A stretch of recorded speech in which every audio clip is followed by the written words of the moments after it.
Nunca pensé que mi carrera de más de 30 años como asesor principal de transporte para la Unión Europea podría colapsar por un pequeño país de América Latina llamado México. Soy el profesor Howard. Toda mi vida he viajado por el mundo inspeccionando estándares de carreteras y sistemas de transporte, desde Alemania con su impecable sistema de autobahns hasta Suiza con sus túneles más complejos. Siempre he albergado la firme convicción de que los estándares europeos eran los número uno, el pináculo de la civilización, y que ninguna nación tropical podría igualarlos. El mes pasado recibí una tarea que no deseaba en absoluto. La comisión me pidió que volara a la Ciudad de México para evaluar el potencial de la infraestructura para atender a la clase de turistas de alto nivel. Mis colegas en Londres se rieron. Dijeron, Howard, prepárate para el peor tráfico del mundo. Prepárate para carreteras llenas de baches y baños públicos tan sucios que no te atreverás a respirar. Yo también me había preparado mentalmente para eso. Hice mis maletas con una sensación de desánimo, mi mente llena de imágenes de caos, desorganización y atraso. Antes de volar, le dije a mi esposa que iría y regresaría rápido, quedándome lo menos posible. No creía que pudiera soportar el desorden allí por mucho tiempo. Pero no sabía que este viaje se convertiría en la lección más grande de mi vida y haría que un viejo arrogante y engreído como yo derramara lágrimas de emoción en medio del clima cálido de México. Justo cuando las ruedas del avión tocaron la pista del Aeropuerto Internacional de la Ciudad de México, AICM, llegó la primera sorpresa. Había imaginado un aeropuerto viejo y sofocante, pero ante mis ojos había una majestuosa estructura de acero y vidrio, hermosa y ordenada. Los trámites de inmigración fueron incluso más rápidos que en el aeropuerto de mi ciudad natal en el Reino Unido. Todos los empleados sonrieron y saludaron con un ligero asentimiento. Cortés. Fue solo una pequeña impresión, pero aún así mantuve mi escepticismo. El aeropuerto podría ser solo una fachada arreglada. La realidad tenía que estar en las carreteras de afuera. Alquilé un coche para probar la ruta desde la Ciudad de México hacia las montañas del sur, lo que los mexicanos llaman la Sierra Madre del Sur. Quería ver el estado de las carreteras provinciales, no solo en la capital. Mi destino era la ciudad de Oaxaca. Configuré el GPS y comencé mi viaje. La vista que tenía delante me hizo frotarme los ojos. Estaba conduciendo por la flamante autopista Oaxaca-Puerto Escondido, que se extendía a través de imponentes cadenas montañosas y verdes campos de agave tan pintorescos como una postal. El asfalto era liso. Las líneas de la carretera estaban claramente marcadas. Las señales, tanto en español como en inglés, eran fáciles de entender. El paisaje a ambos lados de la carretera estaba lleno del verde de las montañas y la vegetación. Era completamente diferente a la imagen de caminos polvorientos que había imaginado. Conduje con placer. Los vehículos se movían ordenadamente. Nadie tocaba la bocina locamente como había oído en los rumores. Después de unas 2 horas de conducción, la necesidad natural comenzó a apremiar. Busqué señales de baños o áreas de servicio. En Europa, las áreas de servicio son principalmente solo estacionamientos abiertos con baños de acero inoxidable fríos y máquinas expendedoras de café de mal sabor, o restaurantes caros con comida insípida. No esperaba nada más que una gasolinera vieja donde pudiera hacer mis necesidades y seguir mi camino. Y luego me desvié hacia una gasolinera de una marca con un logo de un águila verde. Me di cuenta de que era una estación Pemex. Tan pronto como el coche se detuvo por completo, exclamé para mí, esto no es una gasolinera, esto es claramente un parque. La escena que vi eran frondosos árboles que daban sombra por todas partes. Había pequeños jardines meticulosamente decorados con flores y plantas ornamentales. Había una cafetería de cristal en medio de macizos de flores. Una tienda de conveniencia luminosa y, lo más sorprendente, una serie de tiendas que vendían especialidades y restaurantes. El ambiente era realmente cálido y animado. La gente paseaba con una sonrisa en los labios. Los padres llevaban a sus hijos a comprar golosinas, jóvenes sentados bebiendo café y trabajando. Esto no era solo una parada para repostar, sino un lugar para recargar la energía vital de los viajeros. Me dirigí directamente a la zona de baños con la cautela inherente de un europeo. Cuando venía a América Latina, siempre tenía un cubrebocas listo en la mano, pero al entrar, tuve que guardarlo de inmediato. Lo que me llegó a la nariz no era un olor desagradable, sino la suave fragancia de aceites esenciales de hierba de limón y lavanda. El suelo de baldosas estaba tan seco y limpio que casi podría haberme acostado en él. Los lavabos brillaban, y una señora de limpieza mayor pulía diligentemente el espejo. Cuando me vio, detuvo su mano, dejó el paño, juntó las manos frente a su pecho y me hizo una reverencia con la sonrisa más sincera que jamás había visto. «Buenos días, señor. Le invito a usar el baño limpio, ¿sí?» No entendí sus palabras en español, pero su lenguaje corporal y su mirada transmitieron el mensaje más allá de cualquier barrera. No lo hacía por obligación, sino con orgullo. Estaba orgullosa de mantener el lugar limpio para recibir a los visitantes. Asentí torpemente y resolví mi necesidad con una sensación que había cambiado por completo. Después de salir del baño, di una vuelta asombrado. Vi una tienda que vendía productos locales con un cartel que decía «Artesanías regionales». Vi a lugareños vendiendo mole, mezcal, chapulines, frutas deshidratadas y textiles tejidos a mano. El empaque quizás no era tan elegante como en los centros comerciales de París, pero estaba lleno de dedicación. Probé a comprar un paquete de plátanos deshidratados a una anciana que estaba sentada vendiendo. La anciana incluso me dio un trozo más grande y me indicó que lo probara de inmediato. Su dulzura y textura crujiente me hicieron levantar el pulgar. Este era el sabor de los ingredientes naturales que no se podían encontrar en los supermercados de mi país. El hambre comenzó a apoderarse de mí. Entré en una pequeña zona de comida. Pensé que solo habría hamburguesas o sándwiches secos, pero lo que vi fue un mostrador de comida corrida con docenas de platos exhibidos en bandejas. Los colores eran vibrantes. El aroma de las especias se extendía por todas partes. Pedí un plato de carne asada con arroz, frijoles y un huevo estrellado. El precio me conmocionó. Era demasiado barato, más barato incluso que una taza de café en el aeropuerto de Londres. Me senté y tomé la primera cucharada de arroz. El sabor rico de la carne asada, la cremosidad del huevo y el aroma de la salsa agridulce estallaron en mi boca. Dejé la cuchara y miré hacia el estacionamiento. Vi coches caros aparcados junto a camiones cargados de productos agrícolas. Un camionero bajó y se sentó a comer tacos en la mesa junto a un empresario vestido de traje con corbata. Todos compartían el espacio por igual.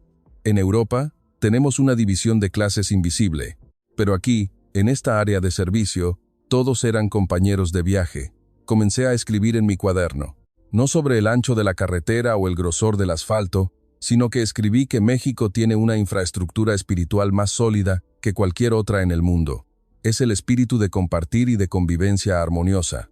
Pero la historia no se detuvo solo en la impresión del lugar. El evento que realmente cambió mi vida ocurrió después de que salí de esa gasolinera a unos 50 kilómetros. Estaba tan absorto en la conducción que olvidé mirar el indicador de gasolina. Y debido a mi propia negligencia, mi coche comenzó a tironear y el motor se apagó en medio de la autopista, donde los coches pasaban a toda velocidad. Rápidamente me detuve en el arcén. El corazón me latía con fuerza. El sol afuera era abrasador. Miré mi teléfono móvil y descubrí que se había quedado sin batería por completo. Olvidé cargarlo. Y, lo que es peor, de repente recordé que había dejado mi cartera, que contenía todo mi dinero en efectivo y tarjetas de crédito, en la mesa del restaurante de la gasolinera hace una hora. Permanecí de pie en el arcén, bajo el sol brillante, coche averiado, sin teléfono, sin dinero y sin saber ni una palabra de español. El miedo comenzó a invadir mi mente. Esto es todo. Howard, vas a morir de sed y calor en la carretera en México. Los coches pasaban a gran velocidad, haciéndome sentir solo y desesperado. ¿A quién le importaría un viejo extranjero extraño en la carretera? En Europa, si tu coche se avería, tienes que llamar al seguro y esperar al menos 2 horas a que llegue una grúa. Y si no tienes dinero, no recibirás ninguna ayuda. Me limpiaba el sudor desesperadamente. Pasaron 10 minutos, 20 minutos, sin una señal de ayuda. De repente, una vieja camioneta cargada de cestas de frutas redujo la velocidad y se detuvo justo delante de mí. Un hombre de mediana edad, con la piel curtida por el sol y un aspecto algo rudo, bajó del vehículo. Vestía una camisa a cuadros vieja y jeans rotos. Retrocedí un paso. En guardia. ¿Iba a robarme o a hacerme daño? El hombre se dirigió directamente hacia mí. No hablaba inglés, pero señaló mi coche e hizo un gesto preguntando si había algún problema. Intenté comunicarme con el lenguaje corporal, señalando el motor y haciendo un gesto de que se había parado. Se acercó, abrió el capó de mi coche, Se agachó para examinarlo y luego regresó sacudiendo la cabeza. Hizo un gesto como si estuviera conduciendo, emitiendo un sonido de brum brum y luego se detuvo. Asentí. Volvió a su camioneta. Sacó una pequeña lata de gasolina y comenzó a llenarme el tanque. Me quedé inmóvil.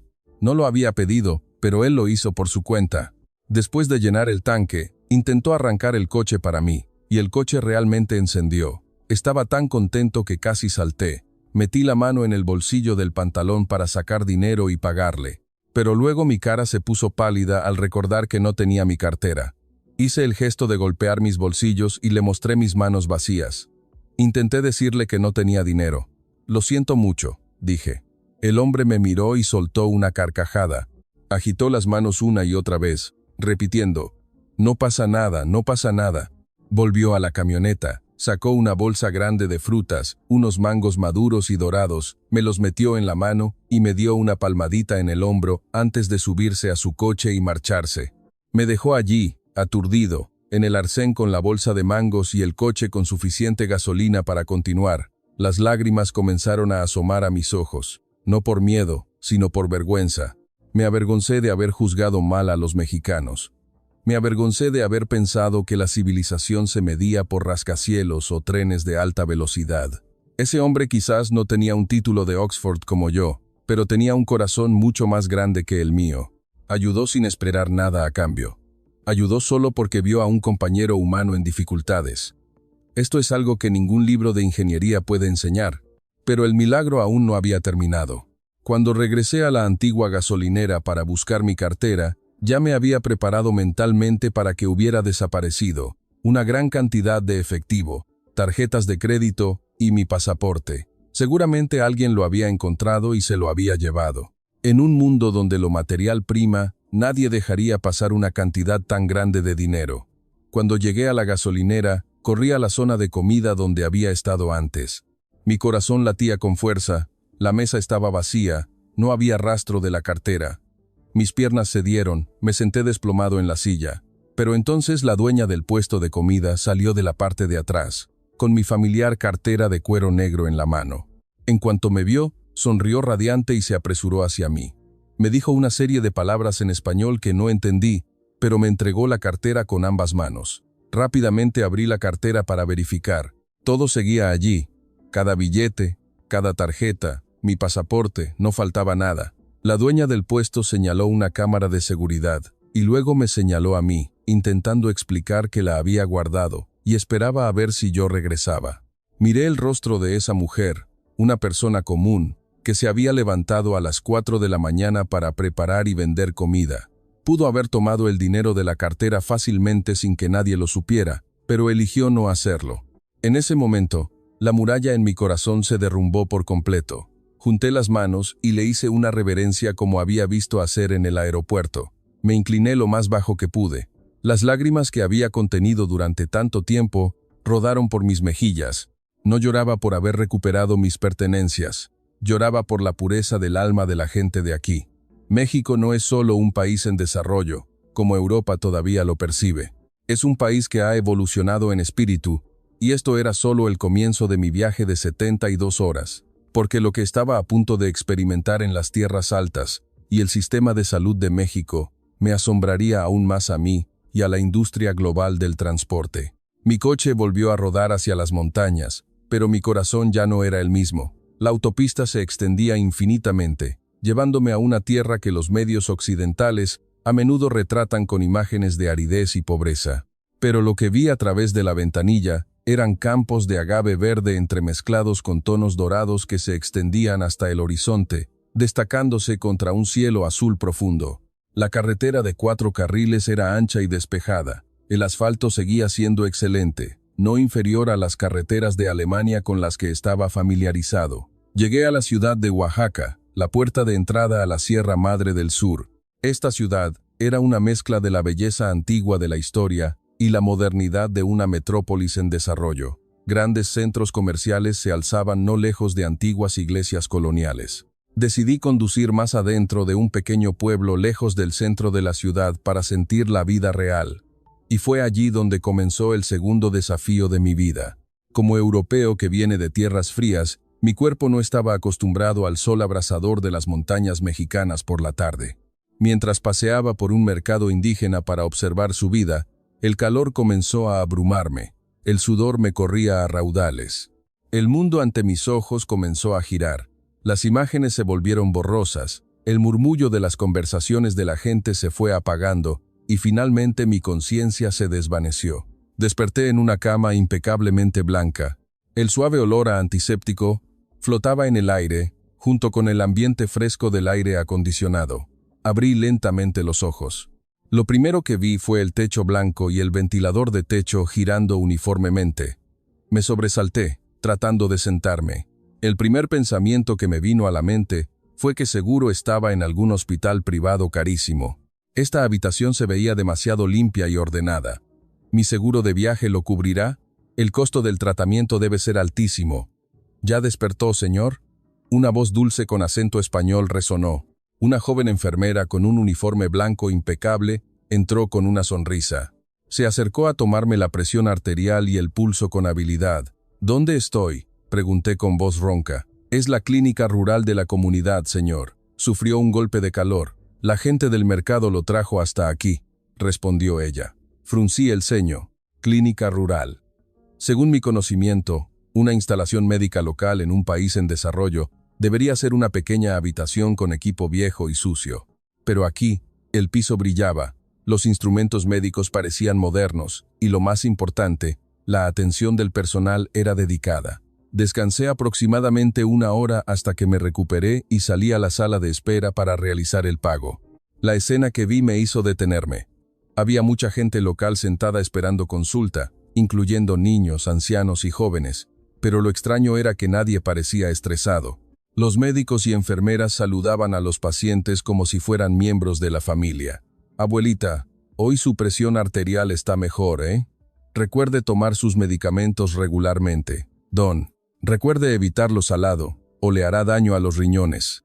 Tales conversaciones resonaban por todas partes. No era una relación entre médico y paciente, sino más bien como nietos cuidando a sus mayores.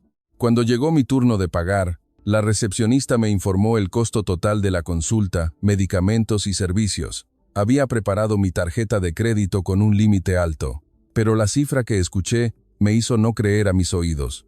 Son 150 pesos, señor, dijo. Me quedé helado. ¿$150? No, señor. Solo 150 pesos mexicanos. Son menos de $7 estadounidenses, sonrió ella. Me quedé inmóvil. 150 pesos. En Europa, esta cantidad ni siquiera alcanza para comprar un sándwich en el aeropuerto. Pero aquí, recibí primeros auxilios, descansé en una habitación con aire acondicionado, me dieron medicamentos y me cuidaron como a un familiar. ¿Por qué es tan barato? No pude evitar preguntar. Ah, si fuera mexicano y tuviera seguro médico, incluso sería gratis, señor. En México, tenemos un sistema de seguro de salud universal que atiende a todos. Ya sean ricos o pobres, no queremos que nadie se arruine por una enfermedad, explicó. Salí de la clínica con una sensación de nudo en el pecho. En mi país, tenemos la tecnología médica más avanzada del mundo, pero los pobres tienen que esperar meses para recibir tratamiento. Muchos ancianos mueren solos en apartamentos de lujo porque nadie los cuida. Pero aquí, en un pequeño pueblo en medio de las montañas, tienen un sistema que cuida la dignidad humana a la perfección. Pero la impresión aún no había terminado. Mientras caminaba hacia mi coche, un grupo de personas con camisetas azules de voluntarios se acercó a mí. Una mujer de mediana edad me entregó una bolsa de plástico. Dentro había tamales, pollo asado y un poco de ensalada de nopales. Coma para tener fuerza, señor extranjero, dijo la señora en su dialecto local con una sonrisa. La enfermera que me acompañaba tradujo y explicó que eran promotores de salud comunitaria. Eran personas comunes que sacrificaban su tiempo personal para ayudar a cuidar la salud de la comunidad, caminando de casa en casa para tomar la presión arterial a los ancianos, eliminando criaderos de mosquitos y siendo la primera línea en caso de epidemias. Recibían un subsidio muy pequeño, pero trabajaban con el corazón. Promotores de salud comunitaria. Esta frase corta me impactó profundamente. En un mundo capitalista, donde todo funciona con dinero, aquí todo funciona con bondad. Tomé la bolsa de tamales y pollo, Todavía estaba caliente, tan cálida como el corazón de la gente de aquí. Esa noche, el jefe del pueblo, al enterarse de que un extranjero se había desmayado en la comunidad, me invitó a la casa comunal. Dijo que habría una ceremonia de bienvenida para saludarme. No sabía lo que era, pero acepté. Cuando llegué, vi a la gente sentada en círculo. En el centro había una ofrenda con frutas y cintas de colores. Una anciana de rostro bondadoso me esperaba sonriendo. Que los buenos espíritus permanezcan, que los malos se alejen. Una melodía ancestral en lengua indígena resonó. Todos cerraron los ojos y juntaron las manos. El ambiente era solemne y cálido. Luego, los ancianos se acercaron uno por uno, tomaron las cintas de colores y me las ataron en la muñeca, uno por uno. Le deseamos buena salud, señor, que tenga un viaje seguro, que su espíritu permanezca con su cuerpo, sin enfermedad ni dolor. Manos arrugadas y callosas por el trabajo de toda una vida tocaron mi muñeca con suavidad y respeto. Sus ojos me miraban no como a un extraño, un turista, sino como a un hijo que regresa de lejos. Miré mi muñeca, ahora llena de cintas de colores, y una extraña sensación me subió por la garganta. Soy un profesor de una universidad líder mundial, con un salario muy alto. Tengo una casa grande en Londres, pero siempre me he sentido solo a lo largo de mi carrera. Comía solo, dormía solo y luchaba solo en el cruel mundo de los negocios. Pero aquí, en medio de una vieja casa de adobe, con gente que no hablaba ni una palabra de inglés, me sentí más cálido y seguro que en los últimos 20 años. Las lágrimas volvieron a brotar. Esta vez no fue por la emoción de haber recuperado mi cartera, sino lágrimas de descubrimiento. Descubrí que la verdadera civilización no son los rascacielos, ni las carreteras de 8 carriles, ni los trenes de alta velocidad. La verdadera civilización es una sociedad que no deja a nadie atrás. Una sociedad donde los extraños son amigos que aún no conoces. Una sociedad donde la riqueza o la pobreza no afectan la forma en que te tratan. Al verme llorar, todos sonrieron alegremente y se acercaron a darme palmaditas en el hombro para consolarme. El jefe del pueblo me ofreció un vaso de agua de Jamaica fresca y, a través de un joven del pueblo que sabía algo de inglés, me dijo: «Si el señor extranjero llora, significa que ya se ha convertido en mexicano». Los mexicanos usamos las lágrimas para hablar desde el corazón.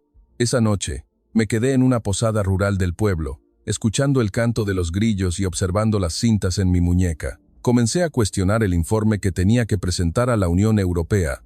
Inicialmente, tenía la intención de escribir criticando la infraestructura de México, pero ahora el esquema en mi mente había cambiado por completo. No escribiría sobre carreteras de concreto, sino sobre el camino de la conexión humana que une al pueblo mexicano.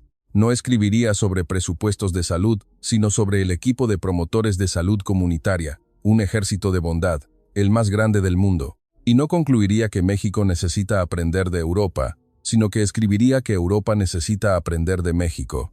A la mañana siguiente me levanté temprano para continuar mi viaje. Mi destino eran los estados costeros del Golfo de México. Había oído que otra cosa increíble me esperaba allí: puentes que cruzan el mar y una economía marítima dinámica. Pero lo que estaba a punto de encontrar en el camino reforzaría aún más mi nueva convicción de que México es una potencia cultural a la que el mundo debe prestar atención. Mi coche salió del pueblo. La gente se despidió y me saludó con la mano como si fuera un hijo que se marcha a trabajar lejos. La imagen de sus sonrisas en el espejo retrovisor se fue haciendo pequeña, pero ese recuerdo quedará grabado para siempre en mi corazón. Mi viaje continuó a lo largo de las hermosas carreteras costeras. El paisaje que vi era la majestuosidad de la naturaleza combinada perfectamente con el dinamismo de la economía moderna. Conduje por Veracruz y Campeche. Estas ciudades costeras, que alguna vez fueron solo destinos turísticos, hoy se han vuelto vibrantes con modernos puentes atirantados, puertos de aguas profundas y parques industriales de alta tecnología. Detuve el coche en un mirador en la Sierra Madre Oriental, mirando hacia la bahía de Campeche y la moderna ciudad. Los puentes no eran solo obras de construcción, eran símbolos de visión. México se está posicionando inteligentemente como un centro importante de fabricación y logística en la región. Las carreteras por las que había viajado no estaban construidas por capricho, sino diseñadas para servir a un crecimiento económico ilimitado. Comencé a entender por qué corporaciones globales gigantes eligen establecer sus bases de producción aquí. Pero lo que más me asombró hoy no fueron las carreteras ni los puentes, sino la gente y la inteligencia de los mexicanos. Había visitado una granja agrícola de alta tecnología por recomendación de los lugareños. El cartel en la entrada decía: Centro de Aprendizaje de Agricultura Inteligente.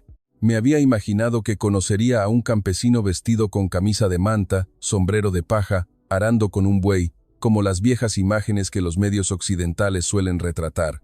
Pero cuando entré, la escena ante mis ojos me dejó boquiabierto.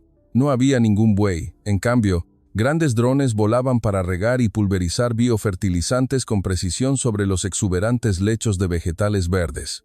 El dueño de la granja salió a recibirme. No era un anciano encorvado, sino un joven alto, de piel morena y ojos llenos de determinación. Se presentó como Juan, de poco más de 30 años. Contó que solía ser ingeniero de software en la Ciudad de México con un salario alto, pero había decidido renunciar y regresar a su tierra natal para continuar con la agricultura de sus padres. Pero no regresó para hacer agricultura de la manera tradicional. Había aplicado la tecnología que había aprendido para transformar esta tierra árida. «Mire, señor», dijo Juan, sacando su teléfono inteligente. La pantalla mostraba gráficos de humedad del suelo, temperatura y condiciones climáticas en tiempo real. Escribí un programa para controlar todo el sistema de riego por goteo en esta granja a través del teléfono. Sé exactamente cuánta agua necesita cada planta y puedo dar órdenes desde cualquier parte del mundo, ya sea que esté tomando café en la ciudad o incluso viajando al extranjero, lo escuché explicar con asombro. En Europa, la tecnología de este nivel solo se ve en grandes explotaciones agrícolas de capitalistas ricos. Pero aquí, un agricultor individual, en una zona rural remota, podía acceder y aplicar alta tecnología creada por él mismo. Juan me llevó a ver el invernadero donde cultivaba melones japoneses. Los melones con sus hermosas redes colgaban por toda la casa. Cortó un trozo para que lo probara. El sabor dulce y crujiente me hizo cerrar los ojos para disfrutarlo. Delicioso. ¿Cómo lo hizo?, pregunté. Es dedicación, señor, respondió Juan. La tecnología nos ayuda a trabajar más fácilmente, pero el corazón del asunto es la meticulosidad de los mexicanos. Cuidamos las plantas como a nuestros propios hijos, observando cada hoja, cada flor. La tecnología occidental puede ser precisa, pero la delicadeza mexicana es lo que crea el sabor especial de nuestros productos. Su respuesta me hizo reflexionar. Los mexicanos tienen una habilidad especial para armonizar. Adoptan cosas nuevas de Occidente, pero nunca abandonan sus raíces. Convierten la tecnología en una herramienta al servicio de la sabiduría tradicional, en lugar de dejar que la tecnología domine la vida. Esta es una inteligencia profunda y rara. Juan también me llevó a ver un estanque de peces que utilizaba un sistema de energía solar para tratar el agua, y campos de maíz orgánico que no utilizaban una sola gota de productos químicos. Dijo: antes los jóvenes solíamos abandonar el campo para ir a la ciudad, dejando a los ancianos en casa, pero ahora el mundo ha cambiado. Internet nos ayuda a conectar con el mundo aquí mismo. Vendemos productos en línea, entregamos directamente a clientes en la Ciudad de México, Guadalajara, e incluso exportamos al extranjero. Somos felices estando con nuestra familia, respirando aire fresco y teniendo ingresos que no son inferiores a los de un oficinista. Este es el verdadero éxito sostenible. Miré alrededor de la granja de Juan, vi a muchos otros jóvenes empacando productos profesionalmente juntos. Reían y hablaban alegremente, el aire lleno de la energía de una nueva generación que ama su tierra natal. Me di cuenta de inmediato de que la imagen de México, como un simple centro de manufactura con mano de obra barata, estaba obsoleta. La joven generación mexicana es altamente educada, creativa, y tiene el espíritu emprendedor corriendo por sus venas. Están creando un nuevo modelo económico que el mundo debe mirar. Antes de que me fuera, Juan me regaló una pequeña bolsa de café orgánico de Chiapas como recuerdo. Este es el café más rico del mundo, cultivado con amor, señor. Pruebe a prepararlo en casa y sabrá el sabor de la tierra mexicana. Tomé la bolsa de café, sintiéndola pesada en mi mano. Esta bolsa de café era más valiosa que el oro, porque era el producto de la inteligencia y el orgullo del pueblo mexicano. Conduje desde la granja de Juan al atardecer. La luz dorada del sol brillaba sobre los campos a ambos lados de la carretera. Pasé por una escuela rural y vi a los pequeños estudiantes caminando a casa. Sus rostros radiantes de sonrisas y con las manos juntas, Me saludaron inclinando la cabeza al ver pasar mi coche. No pude evitar pensar en cómo estos niños, en el futuro, crecerán para convertirse en recursos importantes que impulsarán a este país con una base cultural sólida y un espíritu de aprendizaje ilimitado. Esa noche decidí quedarme en un pequeño hotel a orillas del río Grijalba en la ciudad de Villahermosa, una ciudad conocida por su ambiente cálido y su conexión con la naturaleza. El ambiente nocturno era hermoso y tranquilo. Había un sendero para caminar y andar en bicicleta, que se extendía a lo largo del río. La gente salía a correr, andar en bicicleta y relajarse. Entré en una cafetería de estilo colonial, pedí un café preparado artesanalmente con granos cultivados en México. El barista era un joven con gafas de montura gruesa, de aspecto muy intelectual. Me explicó detalladamente el origen de los granos de café, de qué región montañosa provenían, a qué altitud y qué sabor tenían. Su inglés era tan excelente que tuve que felicitarlo. ¿Estudió en el extranjero?, pregunté. No, señor. Me gradué de la universidad en México. Aprendí inglés a través de YouTube, respondió con una sonrisa tímida. Amo el café, y quiero que el mundo entero sepa que el café mexicano no tiene nada que envidiar a ningún otro país. Me senté a sorber mi café, mirando el río Grijalba fluir lentamente en la noche. Las luces de los puentes y los edificios altos se reflejaban brillantemente. Volví a sacar mi cuaderno y escribí: Europa puede estar orgullosa de su larga historia y sus grandes obras arquitectónicas, pero México debería estar orgulloso de su capital humano. Los mexicanos tienen una humildad que encierra una fuerza y una sabiduría extraordinarias. Son como el agave, pueden doblarse ante los vientos y las tormentas sin romperse, pero sus raíces están profundamente y firmemente arraigadas en la tierra. Mi viaje de 72 horas estaba llegando a su fin. Mañana volaría a la Ciudad de México para enfrentarme a la realidad de una megaciudad antes de regresar a casa. Pero sabía que la Ciudad de México en mis ojos nunca volvería a ser la misma. No buscaría el caos, sino que buscaría el corazón de este país escondido en esa jungla de concreto. Y estoy seguro de que las conclusiones de este viaje harían que la Comisión en el Consejo Europeo se impacientara cuando leyeran mi informe final. Mi avión aterrizó en el Aeropuerto Internacional de la Ciudad de México. La imagen de los campos de agave verde había sido reemplazada por rascacielos y una compleja red de autopistas elevadas, como una gigantesca telaraña. Anteriormente, todos los informes de la Unión Europea afirmaban que el tráfico en las grandes ciudades de México era una pesadilla. También me había preparado mentalmente para quedar atrapado en el tráfico durante horas. Pero lo que experimenté me sorprendió por centésima vez. Decidí ir del aeropuerto al centro de la ciudad en transporte público, Metrobús, para comprobar su eficacia por mí mismo. Subí a un Metrobús eléctrico. En cuanto entré, tuve la sensación de estar en un transporte público en Europa, más que en una ciudad latinoamericana. El autobús estaba extremadamente limpio, moderno, tenía Wi-Fi gratuito y puertos de carga USB. El precio del billete era increíblemente barato. Mientras el autobús avanzaba, observé el comportamiento de la gente. Subían y bajaban del autobús ordenadamente. Nadie empujaba ni se agolpaba. Dentro del autobús, el ambiente era fresco y tranquilo. La gente hablaba en voz baja o miraba sus teléfonos. Y la imagen más impresionante ocurrió cuando una anciana subió al autobús. Inmediatamente, un estudiante que estaba sentado se levantó para cederle el asiento. Luego, subió una mujer embarazada. Una oficinista también se levantó rápidamente para cederle el asiento sin que nadie se lo pidiera. Bondad. Esta palabra volvió a aparecer en mi mente. En los países desarrollados, tenemos leyes que regulan los asientos preferenciales para personas con discapacidad y ancianos, pero la gente a menudo finge dormir para no tener que ceder su lugar. Pero en México, no necesitan leyes para obligar. Usan la ley del corazón.